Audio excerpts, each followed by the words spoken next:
দুই পাইলট বিমান চালাচ্ছিল।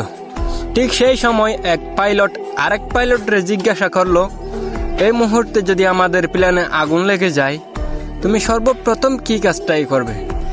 তখন দ্বিতীয় পাইলটটা উত্তর দেয়, আমি একটা কাজই করব, সর্বপ্রথম আমার বিমানটা যেন আমার দেশের কারো কলিজায় যায় না লাগে, আমি বিমানটাই সমুদ্র পর্যন্ত নিয়ে যাব।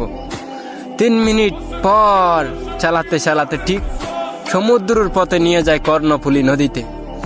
আরে নিজের জীবন চইলা গেল, কিন্তু দেশের মানুষকে যাইতে দিল না। এইরকম একটা পাইলটেরই দরকার আমাদের দেশে।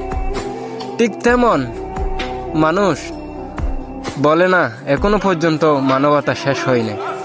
মানবতা যদি না থাকতো এই পাইলটটা এই কাজটাই করতো।